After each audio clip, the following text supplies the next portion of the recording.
Hej og velkommen til den her lille introduktion til KPI'er og hvad er KPI'er. KPI'er eller Key Performance Indicators er målbare værdier, der hjælper virksomheden med at vurdere, hvor effektivt de når deres mål. Man kan sige, at disse indikatorer er som virksomhedens GPS. De viser, om man er på vej mod succesen, eller man egentlig bare cirkler rundt i rundkørsel, uden at kunne finde nogen udgang af det. KPI'er de adskiller sig fra almindelige målinger, fordi de er mere målrettet understøtter en virksomheds strategiske mål og fungerer som en slags helbredstjek for organisationen.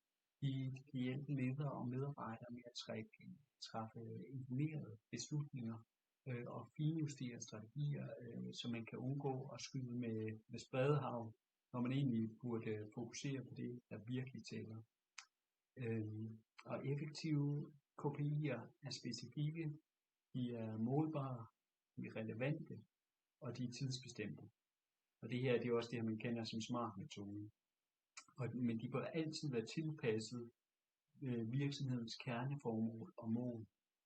Og det kan være konverteringsrate eller kundens livstidsværdi, det kan være rangeringer, hvis man er SEO-mand, salg på Google Ads osv. Der kan være mange forskellige typer af konverteringsmål. Man kan lidt polemisk sige, hvis man er SEO-mand, det er et højt besøgstal på hjemmesiden, er kun værdifuldt, hvis folk ikke bare stikker af hurtigere, end du kan nå at sige bounce rate.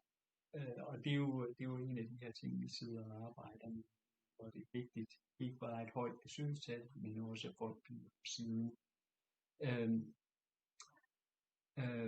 Så KPI'er kan egentlig opdeles i kategorier som finansielle, kundebaserede, procesrelaterede og medarbejderorienterede.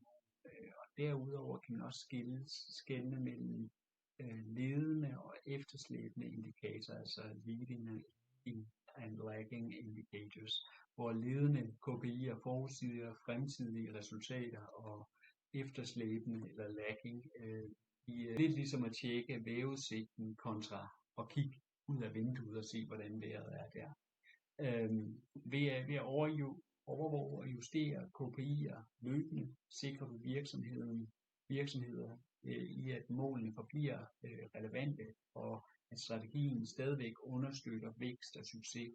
Men altså her er det igen vigtigt, og det er altså vigtigt det er, at man skal passe på et KPI overload, for mange målepunkter, det kan hurtigt forvandle dig til en Excel-zombie, der glemmer, hvad du egentlig måler på. Altså derfor keep it simple, ikke så mange mål.